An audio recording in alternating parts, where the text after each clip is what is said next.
प्रधानमंत्री नरेंद्र मोदी ने लाल कृष्ण आडवाणी को दी है बधाई। लाल कृष्ण आडवाणी को भारत रत्न दिया जाएगा, इस बात का ऐलान प्रधानमंत्री नरेंद्र मोदी ने किया है। अब से थोड़ी देर पहले पीएम मोदी ने ट्वीट करके यह जानकारी दी है और लिखा है कि मुझे यह बताते हुए बहुत खुशी हो रही है कि श्री लाल कृष्ण आडवाणी जी को भारत रत्न से सम्मानित किया जाएगा। मैंने भी उनसे बात की है और इस सम्मान से सम्मानित होने पर उन्हें बधाई दी है। हमारे समय के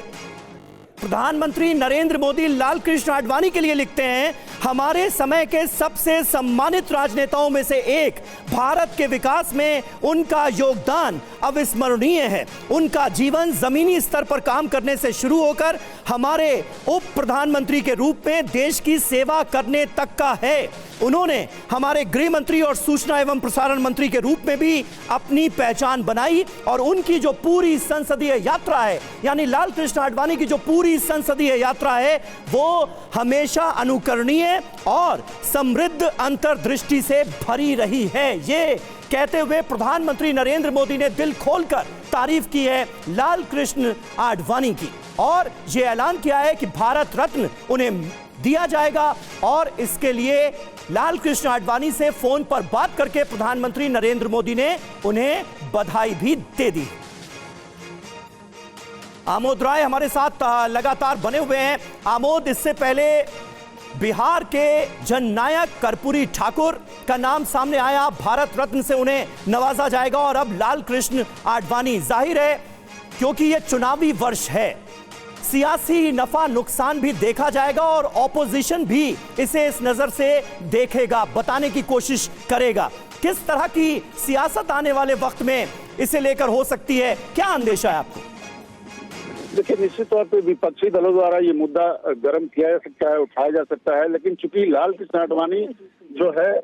इस पूरे देश में राम नाम की अलग जगाने वाले नेताओं में शामिल रहे हैं और आज की डेट में जब राम लला की प्राण प्रतिष्ठा हो चुकी है और जिस तरह का माहौल देश में है, तो इसको विपक्ष अगर मुद्दा बनाता है तो बीजेपी और प्रधानमंत्री इस बात को जानते हैं कि लाल कृष्ण आडवाणी को की आड़ में अगर ये प्रश्न उठाया जाएगा तो राम लला पे जो एक माहौल बना हुआ है देश में, उसका और बेनिफिट ही हो सकता है, उसका फायदा ही हो सकता है, बनिस्बत उसके कुछ कोई नुकसान होने नहीं वाला है। दूसरी बात कि जो कार्यकर्ता है बीजेपी का, उसको कहीं ना कहीं जरूर ये संतोष का भाव आज होगा कि लाल कृष्ण आडवाणी जो अब वयोवृद्ध नेता हैं, बहुत एक्टिव नहीं रहते, अब बिल्कुल अपने अकेले का जीवन व्यतीत कर रहे हैं, उनको ये जब सम्मान दिया गया है तो कहीं ना कहीं इससे बहुत एक ऊर्जा मिलेगा उन कार्यकर्ताओं को, उत्साह बढ़ेगा उन कार्यकर्ताओं को और नेताओं को। चूंकि मैं आपको बताऊं समीर की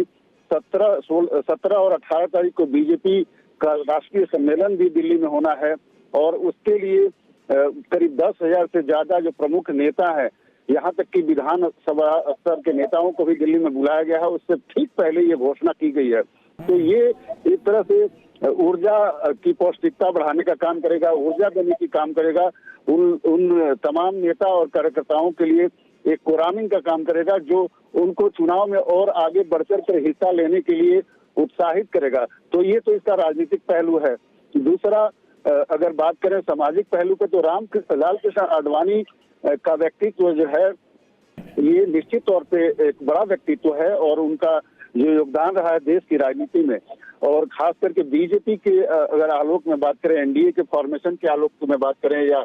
देश में अल्टरनेटिव पॉलिटिक्स की बात करें, तो उनका जो एक आइडियोलॉजी रहा है, उनकी जो अपनी एक धारणा रही है और मान्यता रही है और जिस तरह से उन्होंने सबको एक बार 17 पार्टियों को लेकर दिल्ली में कांग्रेस का अल्टरनेटिव दिया और जिस तरह से देश के लोगों ने पहली बार स्वाद चखा 5 साल नॉन कांग्रेस गवर्नमेंट का, तो उसके बाद आज जो बीजेपी में सत्ता में आई है, तो कहीं ना कहीं बीजेपी का जो आज का विकास है, इसके जड़ में अगर जाएंगे तो लाल कृष्ण आडवाणी, अटल बिहारी वाजपेयी को कोई नजरअंदाज नहीं कर सकता। और आज जब उनको ये मिला है भारत रत्न, तो आज ये कहने का दिन भी है कि लाल कृष्ण आडवाणी को उनका ड्यू रेस्पेक्ट मिला है। कार्यकर्ताओं के मन में संतोष का भाव जरूर होगा सबकी। बिल्कुल बिल्कुल, और ये संतोष का भाव साफ तौर पर नजर भी आ रहा है। बीजेपी और संघ के कार्यकर्ता इस फैसले का स्वागत करते हुए नजर आ रहे हैं, इस पर खुशी का इजहार करते हुए नजर आ रहे हैं। प्रधानमंत्री नरेंद्र मोदी ने अब से थोड़ी देर पहले यह ऐलान किया है कि लाल कृष्ण आडवाणी को भारत रत्न से सम्मानित किया जाएगा। खुद प्रधानमंत्री नरेंद्र मोदी ने फोन करके लाल कृष्ण आडवाणी से बात की है और उन्हें इस सम्मान की बधाई दी है। भारत रत्न, भारत का सर्वोच्च नागरिक सम्मान, इससे नवाजा जाएगा लाल कृष्ण आडवाणी को। राम मंदिर आंदोलन के सबसे बड़े चेहरे के तौर पर भी लाल कृष्ण आडवाणी की पहचान रही है। जब राम मंदिर आंदोलन को उन्होंने घर घर तक पहुंचा दिया था अपनी रथ यात्रा के जरिए, और पीएम मोदी ने आज अपने ट्वीट में इस बात का जिक्र किया है कि जमीनी स्तर से लेकर देश के उप प्रधानमंत्री तक देश की सेवा का जो काम लाल कृष्ण आडवाणी ने किया वो अपने आप में अनुकरणीय है। संसदीय इतिहास में वो हमेशा याद रखा जाएगा, ये कहा है प्रधानमंत्री नरेंद्र मोदी ने। और ये कहते हुए लाल कृष्ण आडवाणी को भारत रत्न दिए जाने का ऐलान किया है।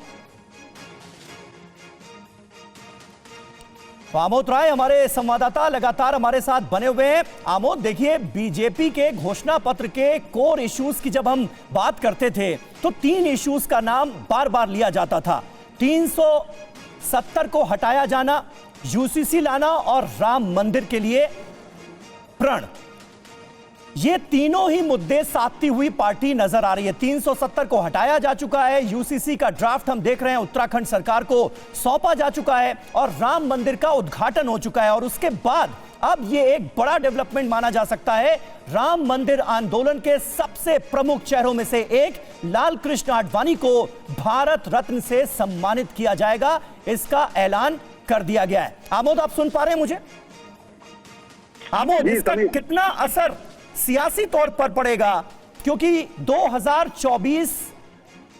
इस बार का चुनावी वर्ष और उसमें यह फैसला लिया जाना, कर्पूरी ठाकुर और लाल कृष्ण आडवाणी को भारत रत्न दिए जाने का ऐलान कैसे देखा जा रहा है इसे सियासी नुक्ते नजर से? देखिए समीर, अगर इसको एनालाइज करें, इसको ठीक से समझे तो समीर, जो कर्पूरी ठाकुर थे उनको जननायक कहा जाता था और गरीबों के मसीहा के तौर पे आम जो गरीब, पहली बार जो समाजवादी विचारधारा के लोगों को आगे बढ़कर और जो जातीय रूप से पिछड़े हुए लोग थे, जिनको जो आर्थिक रूप से पिछड़े हुए लोग थे, उनके लिए जननायक ने काम किया और एक बहुत बड़ा मैसेज दिया था बिहार से उन्होंने कि समय बदल रहा है, इसमें जो पिछड़े और दलित और शोषित वर्ग के लोग हैं उनको आगे बढ़ाने के लिए सरकारों का बनना शुरू हो गया है और अब रुक नहीं सकता। ये काम शुरू किया था जननायक कर्पूरी ठाकुर ने। वहीं दूसरी तरफ अगर बात करें लाल कृष्ण आडवाणी की, तो लाल कृष्ण आडवाणी ने भारत की राजनीति में एक बहुत बड़ा लकीर खींचा। जो चीज ये कहा जाता था कि धार्मिक चीजों को सामने लाकर राजनीतिक दल पीछे चले जाएंगे और उनकी महत्व घट जाएगी, उसको नजरअंदाज करते हुए लाल कृष्ण आडवाणी ने पहली बार राम मुद्दा को छेड़ा। और उस जब मंडल और कमंडल का एरा आया तो ये कहा गया कि कमंडल को मंडल ने पीट दिया और बिल्कुल पीछे चला गया, लेकिन बाद में समझ में आ रहा है, आज से अगर देखें 20 साल पहले, तो ये समझ में आ रहा है कि मंडल और कमंडल का जो जुगलबंदी आज की सरकार के द्वारा चलाया जा रहा है, दोनों को एक साथ लेकर जो चला जा रहा है, इसमें जितना महत्वपूर्ण भूमिका जननायक का है, कर्पूरी ठाकुर का है।